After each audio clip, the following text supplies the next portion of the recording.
Well, thank you very much for allowing us time on your very packed agenda. It sounds like there are great things going on here in this council. It's very good to hear. So kudos to each of you in this room. Thank you. As I said, April McMillan, one of the two co-national directors of STEM programs, and we are very honored to be here to talk with you today about what this STEM Scouts program is. Right, so before we were at Oak Ridge National Laboratory, we were just recently with the Boy Scouts the last year, so we just completed our first year as professionals. Before that, we were on the board and doing the same things that you're doing. Mm-hmm. Well, so we're still on the board. Well, we're still on the board for our local council. 92% of youth in America are not served by Scouting. The mission of the Boy Scouts is to instill the values of the Scout Oath and Law. If we really believe that that's our mission, then 92% is an unacceptable number. That's just not an acceptable level that we should be striving for. So does anybody recognize this quote? This is from our founder. Baden Powell says that field efficiency, hiking, all these things that I think everyone in this room really enjoys and loves about Boy Scouting. By the way, that's really not the end. That's just a means to the end. The purpose is to form character. So he also said, a fisherman does not bait the hook with the bait the fisherman likes. He baits it with the bait the fish like. So it is with boys. So we've seen declines over the past 4 decades in our membership. During that time, I've been part of Scouting, and we've had better training, we've had better program. The program we have is marvelous now. We do everything better and bigger than we have before, but we still see our membership decline. So maybe the product we have is not what as many kids as we would like to see want right now. However, we do know that the mission, the aims, and the methods of Boy Scouts works. We have over a century of experience that tells us this is a program that really produces people of good character, good moral fiber. This is what we want. We do character, citizenship, leadership, and fitness using the aims, the methods that we all know and love. Well, we use the same exact aims and methods in STEM Scouting. What we are trying to do is doing a different delivery mechanism so that we are now attracting a whole new market segment. We're getting a new market share of youth attracted to Boy Scouts of America so that now we have the opportunity to instill those values in a whole new group of kids. So let's talk just a little bit about it. It is a new program.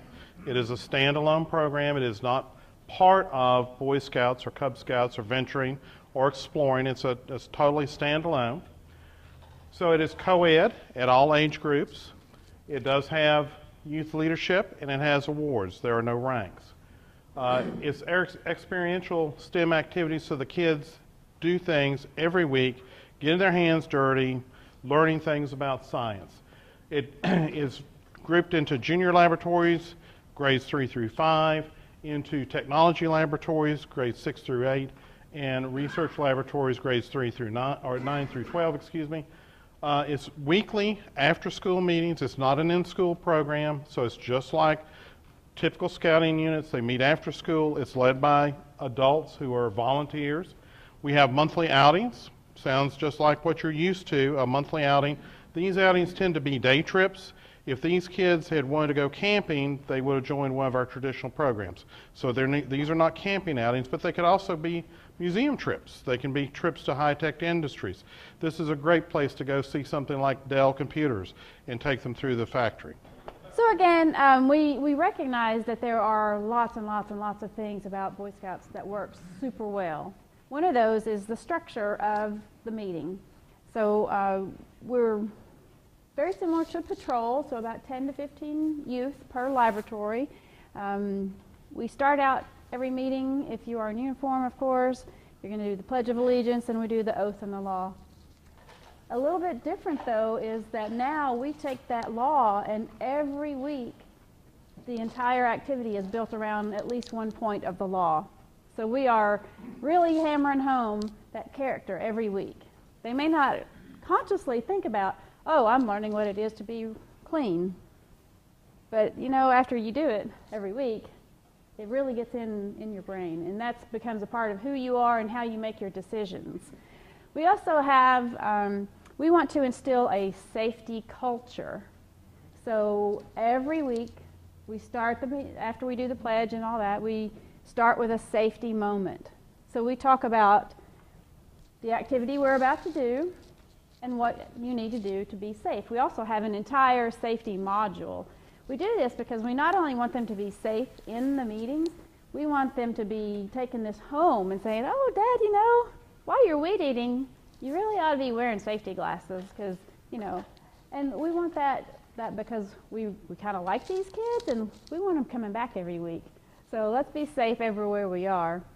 Another important difference in the meeting structure is we have something called the STEM Innovator Moment. This is sort of kind of like the Scoutmaster's Minute. In our research, as we were developing this program, we looked around, we did lots of surveys, both locally and nationally, and kids' favorite subjects in elementary school, anybody got a guess? Science. 80% of kids listed science as their favorite subject. So what happens then when they get into high school and now science isn't really listed as their favorite anymore, and especially by the time they get in college, science is really not their favorite anymore. Why do you think that is? Yes. Yep. One of the reasons, I mean it's a multitude of reasons, but one of the reasons we found is that particularly for girls and minorities, they don't have role models. So when you're in school and you open up your textbook, who's the picture of?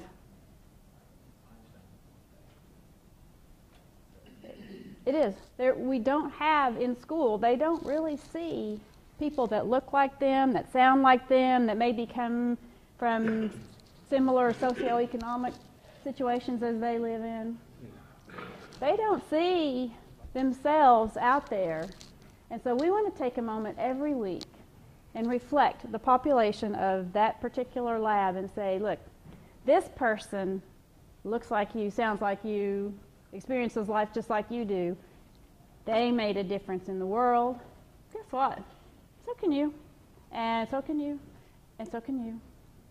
So we really want to give them that role model opportunity. Besides the regular adult interaction that we have every week, which is supremely important, we also want to show them how people are out there making a difference in the world. We've talked a little bit about the activities. Just a word that the activities, the weekly activities, were all created by scientists and engineers and vetted by professional educators and curriculum designers. So this is actual real meaty stuff. The kids just don't realize it because they're having so much fun. So I did want to say one thing. Math, second most favorite Yes. subject for elementary school age kids. Number 2, we run it for them. So one of the things that we decided was we need a way to try to supplement program for these laboratories in outlying areas. And I don't know how large the council is geographically and how rural that might be, but if you have some very outlying units and you want to try to supplement their activities, how could you do that? So we designed a mobile STEM laboratory. Here's a picture of the inside of it. You see toolboxes. Those are all loaded with scientific equipment.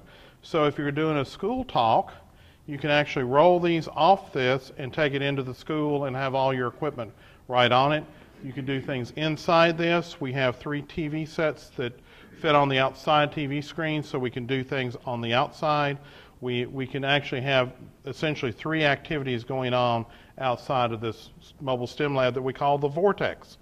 So the Vortex is something that we found very helpful also in marketing the program. So especially something new, if you're asked to sign up for something new, one of the things you want to know is it real? Well, we found out that since it is part of the Boy Scouts, that helps a whole lot, but actually having a physical thing for people to see made them feel like that this was a real program. And really, one of our most important things is we want everyone to have fun. If you're not having fun, you're not going to come back every week. And if we don't see you every week, we're not going to have the opportunity to instill those values. So everything we do for both the youth and the adults is awesomely fun. So what kind of impact have we seen in the pilot? This was piloted in one council in East Tennessee. It's the Great Smoky Mountain Council. And in fact, in that council, they serve 10 districts. Only pieces and portions of 4 of those districts were piloted. So it was a very focused pilot. Within that, in less than 4 months, the STEM executive recruited 376 youth. That 376 equates to about 3.8% of the council membership. So they had a 3.8% growth in membership in that area. She stood up 30 units in that same amount of time. 30. And if you just look at unit membership in the council, that represents 7% growth in units. That's pretty phenomenal. It is important, I think, that everyone in this room understand that the STEM executive went into the schools to recruit after the traditional DE had gone in to recruit. So every youth that is a STEM Scout member had the opportunity to join Cub Scouting, Boy Scouting, venturing, so forth. And for whatever reason, they elected not to. We went in 2 to 3 weeks afterwards. We wanted to make sure, because one of the things we didn't say in our introduction is we're still volunteers. We still every week meet with our crew. That is our heart and soul. We are Scouters. We did not want to jeopardize our program. So it was very important to us that we did not do anything to detract from Cub Scout, Boy Scout, venturing, exploring. We have not yet been through a recharter. We recharter in September. But we can tell you that our attendance, our weekly attendance rate, is about 90+%. So these kids are joining and staying. Every unit, every one of those 30 units is still meeting and still viable, still having attendance of about 90%. So we hope September shows some good numbers for us. One of the things that we also wanted to do was determine what kind of impact this had in membership at a school. So if a school had a pack, troop, or a crew, and they also have a STEM Scouts lab, we did a direct school-to-school comparison. So at the elementary school age, we saw an increase in membership of 96% across those schools. Not a single Cub Scout or Boy Scout or venturer left the traditional program to come to STEM Scouts. Not a single child left the traditional program. 15%. So that means 85% were brand spanking new to Scouting. That's what we want to do, right? We want to bring in new people. We want to dig into that 92% that we're not serving. Can you clarify, you say a 96% increase in the Cub groups? Cub age. Cub age. So at an elementary school, if you have a pack and you have a lab, we grew the BSA membership at that school or across those schools. Yes. Yes. Yes. Now, there's some caveats. Remember, this is co-ed, so we drew from the whole population. However, we only start in 3rd grade, so we didn't get 1st and 2nd grade, so it sort of evens out a little bit there. So we did as much apple-to-apple comparison as we were able to do. That's an increase in everything else other than STEM, or does it include STEM? I'm sorry? 96% increase. Yes, that's compared to STEM. Includes STEM in the number. Did you have a? STEM plus. Yes, yes. And so even, I think also importantly, middle and high school, we were really able to recruit. It's kind of crazy. We've been speaking with some of your DEs this morning, and we asked them the question, if you went to a middle school and talked to 7th and 8th graders, and you talked to 120 youth, how many would you expect to actually join? We've heard the same thing across the country. What their answer was very uniform to what we've heard. You might get a handful. Yeah, 2. We got 31 7th and 8th graders. When's the last time you heard that? Coming in brand new to Scouting in 7th and 8th grade. I saw you. In the council, you said you only rolled it out for 2 districts? Parts of 4 districts. Can you Yeah. urban, rural sides in there? Sure. So it was mainly in the Knoxville area, which is the main city there, but it's also Oak Ridge, which is a small city nearby, and Maryville, part of Maryville, which is also a small city nearby. So this would be suburban primarily. There was some inner city. There was an inner city district that we also went to. So this is mainly inner city and suburban. Can you accurately suggest whether those are kids from Oak Ridge employees, or are they from? That was a mix. So in those units that were in Oak Ridge, were about half and half. Okay. And as it turned out, surprisingly enough, we had a harder time getting leadership in Oak Ridge than we did in some of the other places where you would have thought that you would have an easy time. I saw your hand, sir. And actually, I was going to follow up on that point. In terms of getting the adult volunteers, I would be good at helping STEM stuff. I don't know that stuff. But in terms of getting the adult volunteers who have the capability, the knowledge, et cetera, to take lead in this kind of program, how hard is that compared to your standard parents and Right. campaign? Excellent question. We have not found it to be any more difficult than in traditional scouting, and I'll give you one of the reasons why. For the elementary school age, there is learning that has occurred, but really at that age, we just want to keep them. We want to kind of suck them into scouting, right? So it's really focused a lot on fun at that early age. You do not have to have any STEM experience to be an elementary school age STEM lab manager. That's what we call the leaders, as a lab manager. If you can follow a recipe, you can be a lab manager. We have, it's very similar to the program helps. If you want it, we tell you step by step by step by step what to do. Sure, you're going to recognize this as scout training. Yes. Across the board, you're going to recognize it as scout training. And for middle and high school, we really only ask that one of the leaders has some kind of experience, but that experience doesn't have to be your job or your career. It can be a serious hobbyist. So we have a good friend back in Knoxville who is big time into astronomy. He doesn't have a degree in physics or astronomy. That's not what he does. I'm not even sure he has a degree. I'm not sure he does either. But he's who we go to when we want to know. And so you don't have to be a PhD in theoretical nuclear physics, right? It can be your neighbor down the street. And so what we have also found is that the parents are having so much fun, and we actually have leaders who aren't parents too. They just like the program and have come in and want to help. The parents and the leaders are having as much fun, if sometimes more fun, than the youth. So recruiting adults has been about like recruiting for scouts. So is this a organized kind of that can be brought in if we want to do it here? Is there a cookie cutter plan, or how does it work? For the adults or for the program? For the program. It's not quite cookie cutter yet.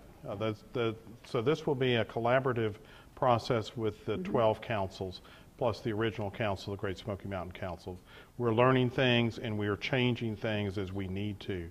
So there's things that we're learning about how to make this program better, and we want to make it the best possible. But we don't have the stack of materials that we can just hand out.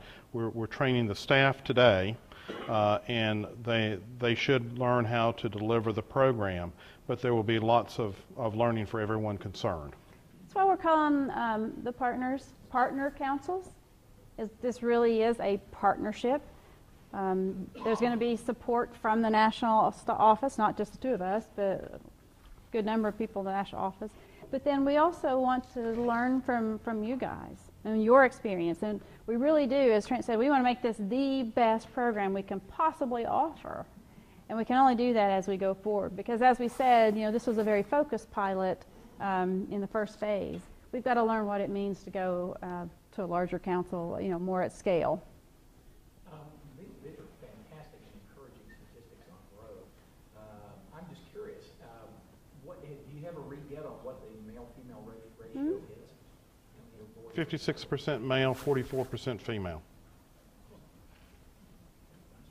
and it seems to be sort of 60-40 in every unit, and it flips. Some of the units are larger girls. None of them seems to be exactly 50-50, which I have no explanation for. We need to... Okay, we need to move on. But- We're going to be available after the meeting for questions if we don't get to it in the next Yeah, slides. let's try to... Yeah. So we've talked a little bit about the impact to the council, the impact sort of on a business. We're going to see now really what this means to a young man, how this has impacted a child. As STEM Scouts continues to grow, its true significance is becoming clear. What we all know and love about the Boy Scouts of America, the positive impact it has on young people, it's happening each day with this new generation of STEM Scouts. Allow us to give you an example of the kind of difference that STEM Scouts is making in the life of just one young man, Dakota. Dakota joined STEM Scouts after trying Cub Scouts, but traditional scouting did not hold his interest. Without STEM Scouts, his scouting story would have ended there. But because of STEM Scouts, we had another chance with Dakota. Beyond math and science, he's learning values and ethics. The Scout Oath and Law have meaning to him. Those 40 words of the Scout Oath are now shaping his values and outlook on life. Dakota attends a school with limited resources. STEM Scouts enriches and nourishes him through a new kind of activity, framed by the same mentor relationship and character development that we see in traditional scouting. In this environment, Dakota is a changed boy. Instead of disinterested, he is the most focused and inquisitive of any boy or girl in his lab. He's become enthusiastic and insightful. He found a program that he has grown to love. It challenges his mind and sharpens his desire to learn. It appeals to him in a manner that Cub Scouts did not. And now, we see the real purpose of STEM Scouts. The same things that transform youth and other Boy Scout programs are now transforming Dakota. Has it made a real difference? Dakota's teachers have approached the Scout leaders asking what has sparked this new excitement and learning. He's doing better in school, his focus and behavior have improved. STEM Scouts has given us another chance to help Dakota write a new story. Other STEM Scouts have similar stories. Together, it's a lot funner. I like working together. I couldn't do it without anybody else. Scouting changes lives. You can see it in Dakota. You can see it in STEM Scouts. That's really, we think, what scouting is about. Having the opportunity to instill those values in a young child's life, giving them that framework